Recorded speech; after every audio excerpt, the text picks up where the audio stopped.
നമസ്കാരം. മിഡിൽ ഈസ്റ്റിൽ എന്തൊക്കെയാണ് പ്രധാനപ്പെട്ട വാർത്തകളെന്ന് നോക്കാം. ആദ്യമായിട്ട് പോകേണ്ടത് ഇസ്രയേലിലേക്ക് തന്നെയാണ്. ഇപ്പോൾ ഇസ്രയേലിൻ്റെ ഫിനാൻസ് മിനിസ്റ്റർ ആയിട്ടുള്ള മോട്രിച്ച് അദ്ദേഹം പറയുന്നൊരു കാര്യമുണ്ട്. അതായത് ബെഞ്ചമിൻ നെതന്യാഹുവിൻ്റെ നേതൃത്വത്തിൽ ഗസയിൽ വിജയം നേടാൻ സാധിക്കില്ല എന്നാണ് ഇപ്പോൾ ഈ ഒരു മോട്രിച്ച് അഭിപ്രായപ്പെട്ടിരിക്കുന്നത്. അതുപോലെ തന്നെ ഇസ്രയേലിനെതിരെ ഇപ്പോൾ റഷ്യ രംഗത്ത് വന്നിരിക്കുകയാണ്. അതുപോലെ തന്നെ ഇറാനിൽ നിരവധി ഇസ്രയേലി ചാരന്മാർ അവരെ അറസ്റ്റ് ചെയ്തിരിക്കുന്നു എന്ന രീതിയിലും വാർത്തകൾ പുറത്തു വരുന്നുണ്ട്. അതുപോലെ തന്നെ ഇസ്രയേലിൻ്റെ ഗസ പദ്ധതിക്കെതിരെ തുർക്കിയും രംഗത്ത് വരുന്നുണ്ട്. മറ്റൊരു വാർത്ത, ലണ്ടൻ നഗരത്തിൽ നിരവധി ആൾക്കാരാണ് പ്രതിഷേധ റാലിയുമായിട്ട്, വമ്പൻ പ്രതിഷേധം തന്നെ ലണ്ടൻ നഗരത്തിൽ ഇപ്പോൾ നടക്കുകയാണ്. ആദ്യത്തെ റിപ്പോർട്ടെന്ന് പറയുന്നത് ഇസ്രയേലിൽ നിന്നുള്ള പത്രമായിട്ടുള്ള ടൈംസ് ഓഫ് ഇസ്രയേൽ എന്ന് പറയുന്ന ഒരു മാധ്യമമാണ് ഇപ്പോൾ റിപ്പോർട്ട് ചെയ്തിരിക്കുന്നത്. അതായത് ബെഞ്ചമിൻ നെതന്യാഹുവിൻ്റെ തന്നെ മന്ത്രിസഭയിലുള്ള അവരുടെ ഫിനാൻസ് മിനിസ്റ്റർ ഇപ്പോൾ ഒരു കാര്യം പറയുന്നുണ്ട്.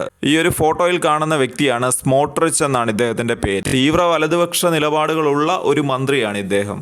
അത്തരത്തിലുള്ള ഒരാൾ തന്നെ പറയുന്നു, എനിക്കിപ്പോൾ ബെഞ്ചമിൻ നെതന്യാഹുവിൻ്റെ നേതൃത്വത്തിൽ ഗസയിൽ വിജയം നേടാൻ സാധിക്കില്ല എന്ന് ഇദ്ദേഹം തന്നെ പറയുന്നു. അതായത് അദ്ദേഹത്തിന് ബെഞ്ചമിൻ നെതന്യാഹുവിൽ ഒട്ടും തന്നെ വിശ്വാസമില്ല. എന്നാൽ ഇത്രയൊക്കെ രൂക്ഷ ഭാഷയിൽ ബെഞ്ചമിൻ നെതന്യാഹുവിനെ വിമർശിച്ചു എങ്കിൽ കൂടിയും സർക്കാർ വിട്ടു പോകും എന്നൊരു സൂചന ഇദ്ദേഹം നൽകിയിട്ടില്ല.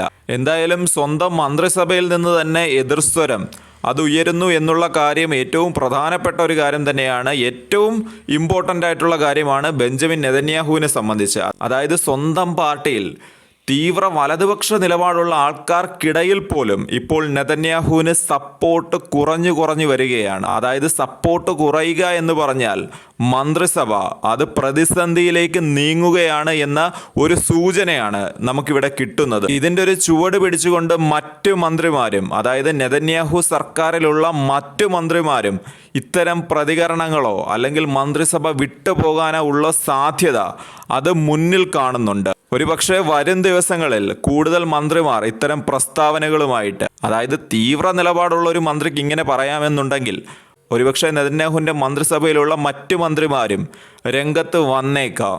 മറ്റൊരു വാർത്ത വരുന്നത്, ഇസ്രയേലിനെതിരെ ഇപ്പോൾ റഷ്യ രംഗത്ത് വന്നിരിക്കുകയാണ്. അതായത് റഷ്യയുടെ വിദേശകാര്യ മന്ത്രാലയമാണ് ഇപ്പോൾ പ്രതികരിച്ചിരിക്കുന്നത്. ഗസ കയ്യേറാനായിട്ടുള്ള ഇസ്രയേലിൻ്റെ പദ്ധതി, അതായത് ഇസ്രയേലിൻ്റെ പദ്ധതിയാണ് ഗസ മൊത്തത്തിൽ കൺട്രോൾ ചെയ്യുക എന്നുള്ള ആ ഒരു പദ്ധതിക്കെതിരെ, ആ ഒരു പദ്ധതി നടപ്പിലാക്കുകയാണ് എന്നുണ്ടെങ്കിൽ സംഘർഷം അത് വളരെയധികം കൂടാനേ അത് ഉപകരിക്കൂ എന്നാണ് ഇപ്പോൾ റഷ്യ പറയുന്നത്. എന്നാൽ ഓൾറെഡി തന്നെ ഗസയിൽ സാഹചര്യം വളരെ മോശമാണ്. അതിനിടെയാണ് ഇപ്പോൾ ഗസ മുഴുവൻ പിടിച്ചടക്കാനായിട്ടുള്ള ഈ ഒരു ഇസ്രയേലിൻ്റെ പദ്ധതിയും വരുന്നത്. ഇസ്രയേലിൻ്റെ ഈ ഒരു നടപടി അത് അന്താരാഷ്ട്ര നിയമങ്ങൾക്ക് എതിരാണ് എന്നാണ് ഇപ്പോൾ റഷ്യ പറയുന്നത്. ഇസ്രയേലിനെ സംബന്ധിച്ച് എന്ത് അന്താരാഷ്ട്ര നിയമം, അതായത് ഇസ്രയേലിൻ്റെ പ്രൈം മിനിസ്റ്റർ ആയിട്ടുള്ള ബെഞ്ചമിൻ നെതന്യാഹുവിനെതിരെ അന്താരാഷ്ട്ര നീതിന്യായ കോടതി അറസ്റ്റ് വാറന്റ് വരെ ഇവിടെ പുറപ്പെടുവിച്ചതാണ്. എന്നിട്ട് എന്ത് സംഭവിച്ചു എന്നുള്ളതും ഒരു പ്രധാനപ്പെട്ട ചോദ്യം തന്നെയാണ്. അമേരിക്കൻ സപ്പോർട്ട് ഉള്ളത്രയും കാലം ഇസ്രയേലിന് ഇതൊന്നും തന്നെ കാര്യമാക്കണ്ട. കാരണം എന്തെങ്കിലും ഒരു പ്രതിസന്ധി ഇസ്രയേലിനുണ്ടാകുകയാണ് എന്നുണ്ടെങ്കിൽ അവിടെ അമേരിക്ക ഇസ്രയേലിന് സപ്പോർട്ടുമായി വരും. അതായത് എന്തെങ്കിലും നടപടി ഉണ്ടായാൽ അമേരിക്ക വീറ്റോ പ്രയോഗിച്ച് ഇസ്രയേലിനെ സംരക്ഷിക്കുന്ന ഒരു കാഴ്ചയാണ് നമുക്ക് കാണാൻ സാധിക്കുന്നത്. ഇതിനോടുകൂടി റഷ്യ മറ്റൊരു കാര്യം കൂടി പറഞ്ഞിട്ടുണ്ട്. അതായത് ഗസ പ്ലാനുമായിട്ട് മുന്നോട്ട് പോയി കഴിഞ്ഞാൽ അറബ് ലോകം ഒന്നിച്ച് അതിനെ എതിർക്കുമെന്നാണ് റഷ്യ പറയുന്നത്. റഷ്യയുടെ ഈ ഒരു പ്രസ്താവന വിശകലനം ചെയ്യുമ്പോൾ എനിക്ക് തോന്നുന്നത് റഷ്യ ഉറക്കത്തിലാണ് എന്നാണ്. അതായത് അറബ് സമൂഹം ഒരുമിച്ച് നിൽക്കുക എന്ന് പറയുന്നത് അത് നടക്കാനായിട്ട് വളരെയധികം ബുദ്ധിമുട്ടുള്ളൊരു കാര്യമാണ്. അതിന് കാരണമെന്ന് വെച്ചാൽ ചില അറബ് രാജ്യങ്ങൾ, ഞാനിവിടെ എടുത്തു പറയുന്നു ചില അറബ് രാജ്യങ്ങൾ മാത്രം അമേരിക്കയുമായിട്ട് സൗഹൃദം നിലനിർത്തുന്ന രാജ്യങ്ങളാണ്. അതായത് ഇതിനെതിരെ ചില പ്രസ്താവനകൾ ഒഴിച്ചാൽ കാര്യമായ നടപടികളൊന്നും ചില അറബ് രാജ്യങ്ങളിൽ നിന്ന് ഉണ്ടായിട്ടില്ല.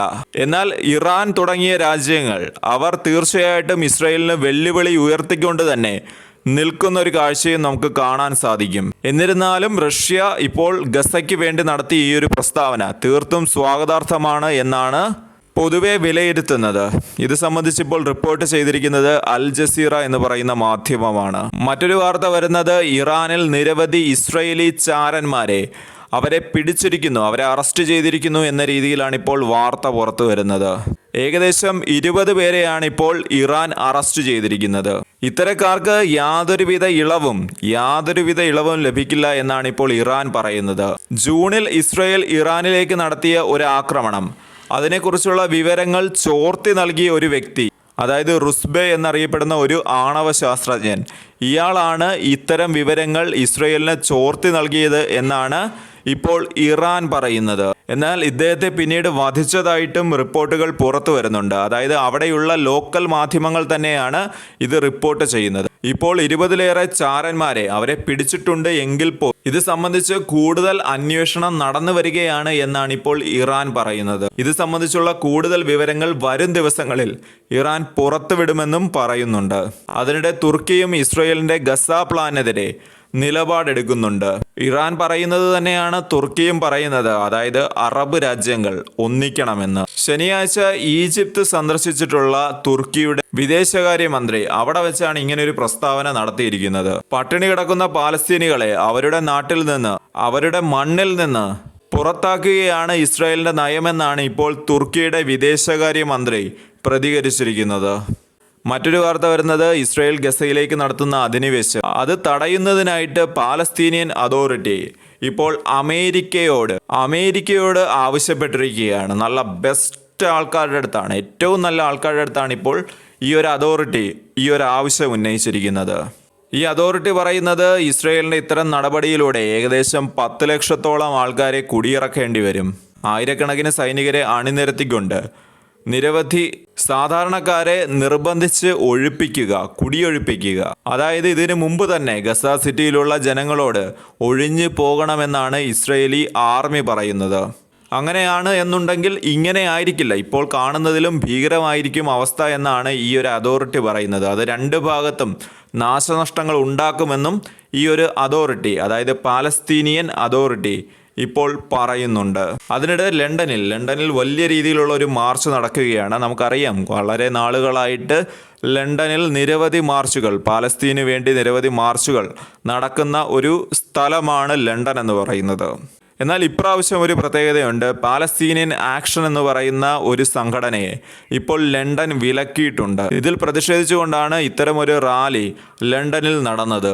പാർലമെന്റ് സ്ക്വയറിൽ ഏകദേശം 1000-ലധികം പേർ ഈ ഒരു റാലിയിൽ പങ്കെടുത്തു എന്നാണ് റിപ്പോർട്ടുകൾ പുറത്തു വരുന്നത്. പോലീസ് ഏകദേശം 365-ലും 466-നും ഇടയ്ക്ക് പ്രതിഷേധക്കാരെ അറസ്റ്റ് ചെയ്തു എന്ന രീതിയിലും വാർത്തകൾ പുറത്തു വരുന്നുണ്ട്. ആംനസ്റ്റി ഇന്റർനാഷണൽ പോലെയുള്ള സംഘടനകൾ, അതായത് മനുഷ്യാവകാശ സംഘടനകൾ ഈ ഒരു കാര്യത്തിനെതിരെ, അതായത് ഈ ഉണ്ടായ അറസ്റ്റിനെതിരെ പ്രതികരിച്ചിട്ടുണ്ട്. സമാധാനപരമായിട്ടാണ് റാലി നടത്തിയത് എന്നാണ് അവർ പറയുന്നത്. അതുപോലെ തന്നെ ഇത്രയും പേരെ അറസ്റ്റ് ചെയ്ത ആ ഒരു നടപടിക്കെതിരെ ഇവർ പ്രതിഷേധവും ഉന്നയിക്കുന്നുണ്ട്.